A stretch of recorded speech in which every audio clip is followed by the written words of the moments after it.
For me to get put down for having 7 kids, as hard as I go for my babies, I would never That's let why you anyone trying to doubt me as their father. I don't think you were ever put down. No, for you to tell me to stop making babies, if I wanted to have another baby and I take care of them, that's my business. Get ready for a whirlwind of emotions and revelations in the courtroom drama of Paternity Court. Today, we're examining the chaotic dispute between Mr. Kevin Kidd and Ms. Tanova Rawlings. This case is not just about determining the father of young Nathaniel, it's a deep dive into relationships, trust, and the consequences of past decisions. Let's dive into the details of this case. Mr. Kidd, you say Ms. Rawlings is a manipulative user who convinced you that you were the father of her son, Nathaniel, then changed her mind when someone better came along. You and your mother say Ms. Rawlings' mind games have wreaked emotional havoc on your family, and you are 100% positive you are her son's father. Ms. Rawlings, you say Mr. Kidd is fully aware he is not Nathaniel's father, as he himself told you he cannot have children. You say Mr. Rawlings and his mother are two desperate people who convinced themselves Mr. Kidd is your son's father. The courtroom buzzes to life as Mr. Kidd launches a series of accusations against Ms. Rawlings, labeling her a manipulative user who played with his emotions. He is adamant that he is Nathaniel's biological father. The stakes are sky high as both parties brace for the revelations ahead. Did you tell him it was his child, Ms. Rawlings? No, Your Honor.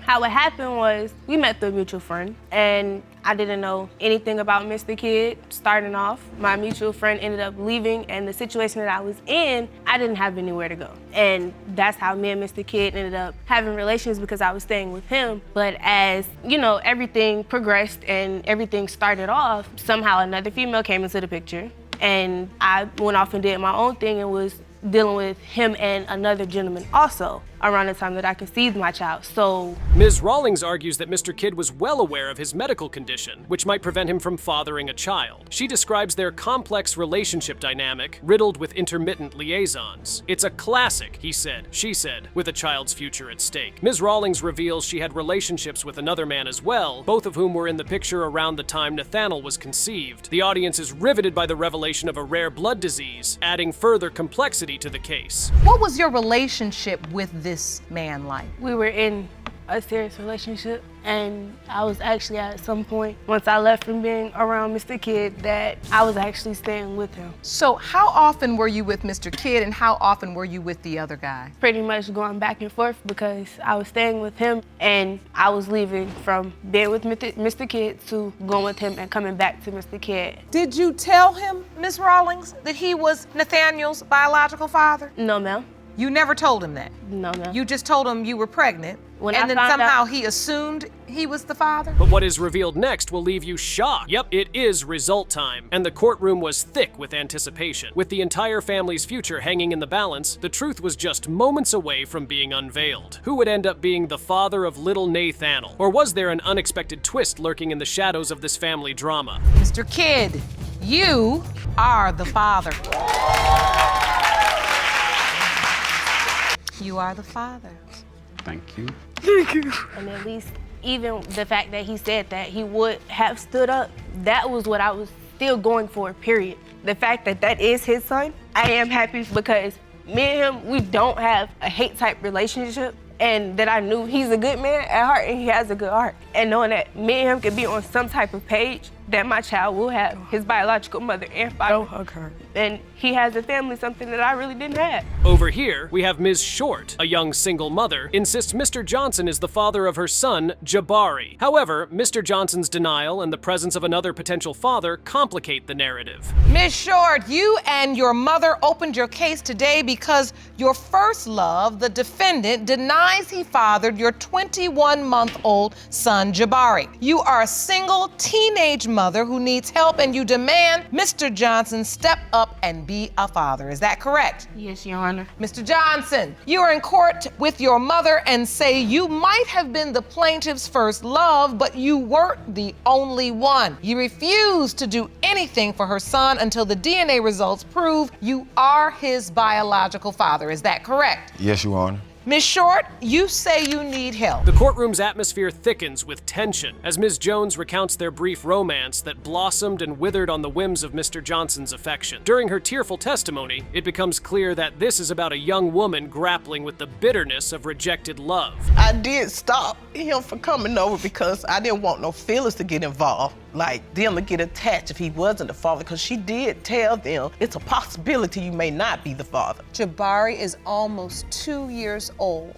How did you meet? Well, it was on Facebook, and we used to text. He was my first kiss, first everything. Okay, so after you met, you all started having sex, and at some point, you find out you're pregnant. Yes. Me and Mr. Johnson had sex April 23rd. I seen him on Facebook with another female. As Mr. Johnson takes the stand, his version of events completely contrasts with Ms. Short's tearful narrative. He claims ignorance of the pregnancy's details until much later, complicated further by rumors and whispers from mutual acquaintances about another man's involvement. Go ahead, Mr. Johnson. But when I found out about the baby and I talked to Ms. Short on the phone, I told her if he was mine, I was gonna be there for her. I was gonna help her with the baby. But when I got out and then her friends started telling me that's when I started having my doubts. All right. Did you know your friends, Ms. Short, was telling Mr. Johnson that he may not be the child's father? Your Honor, it was an ex-friend. I thought she was my friend. She was like, because I was like, it was a possibility. So I was like, I'm scared to let the moms know. She was like, you need to let them know so it won't be any confusions when the baby get here. Then, something shocking happens. Ms. Short's mother voices her doubts regarding Mr. Johnson's paternity. The courtroom becomes a battleground of words and wills, as each party vies for validation and vindication in the eyes of the law and the public. After that, I called her and I said, it's a possibility that Mr. Johnson can be the father of my son.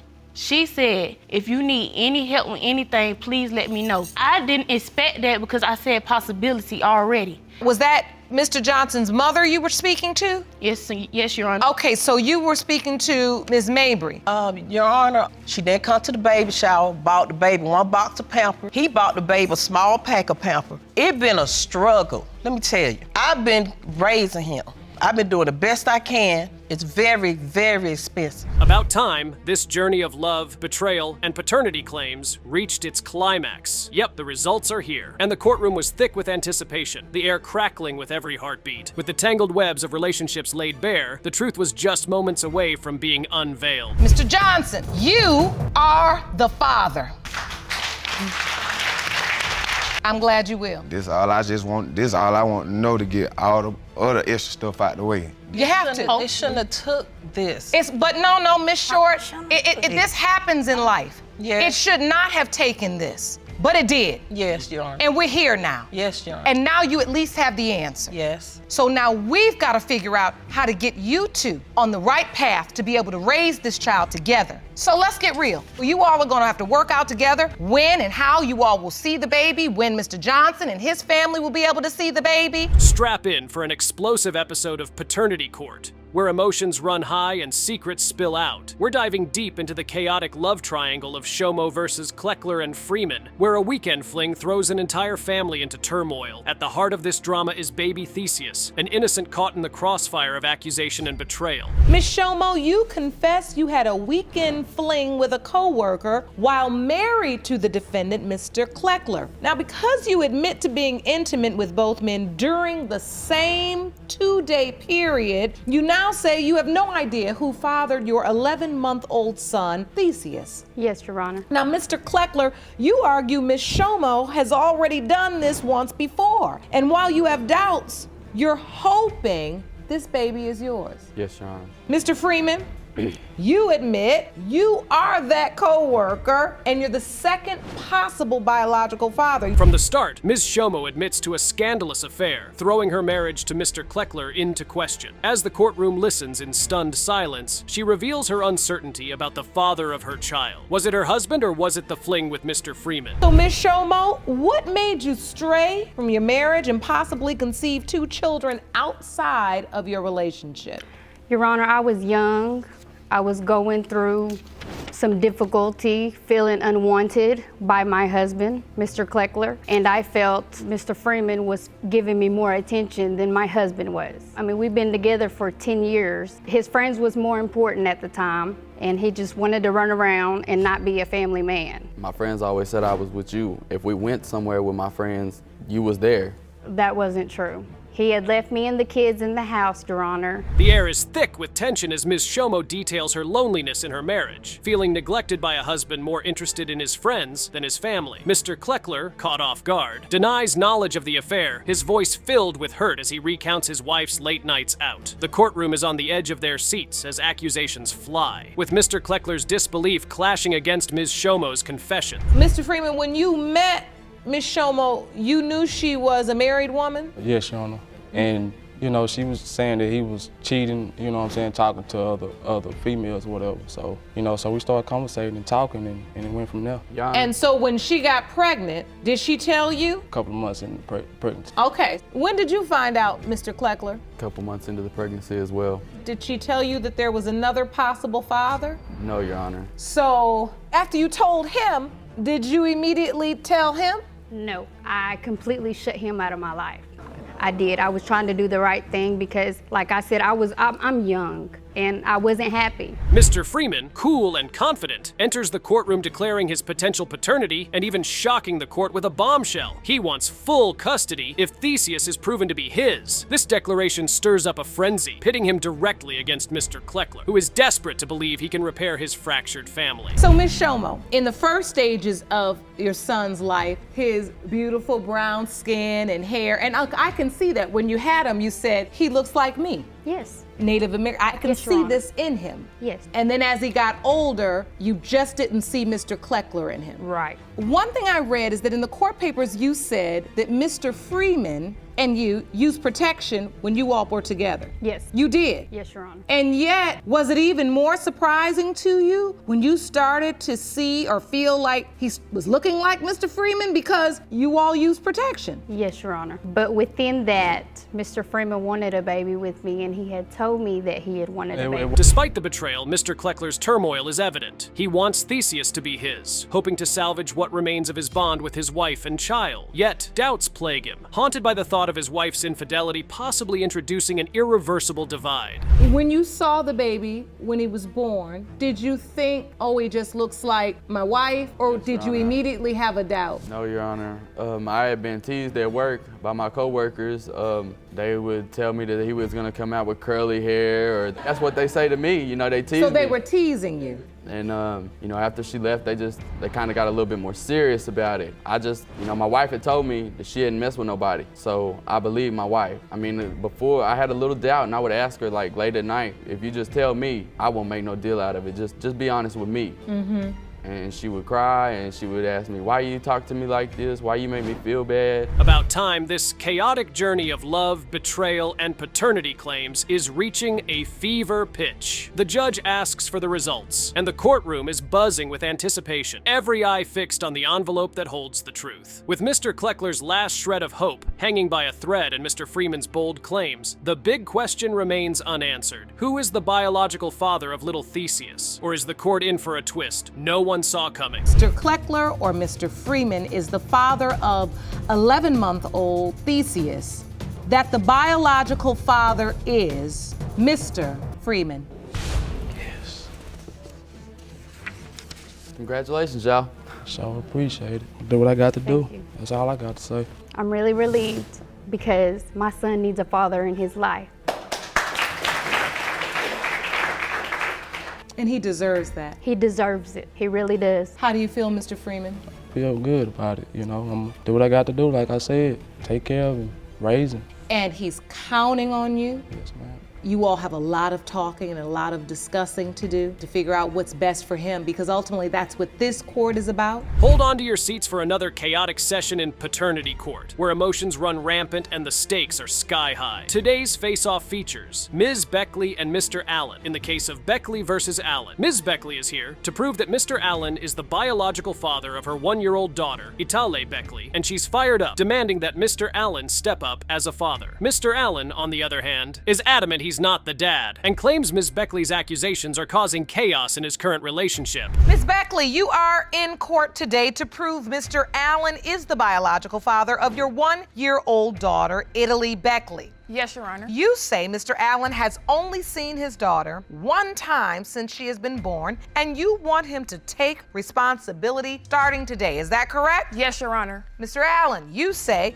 you are more than certain you are not Italy's biological father and claim Ms. Beckley's accusations are driving a wedge between you and your fiance. Is that correct? Yes, Your Honor. So, Ms. Beckley, how do you feel that Mr. Allen has only seen your daughter once? From the get-go, Ms. Beckley lays it all out, emotionally declaring her frustration over Mr. Allen's neglect of Itale since birth. The tension is palpable as she details how Mr. Allen has dismissed his daughter, seen her only once, and continues to evade his responsibilities. The courtroom is hooked, eyes wide as the drama unfolds. I'm very angry, very frustrated. He's been neglecting her from day one since I got pregnant with her. And I'm just sick of it, and I just want him to take responsibility of something we both made.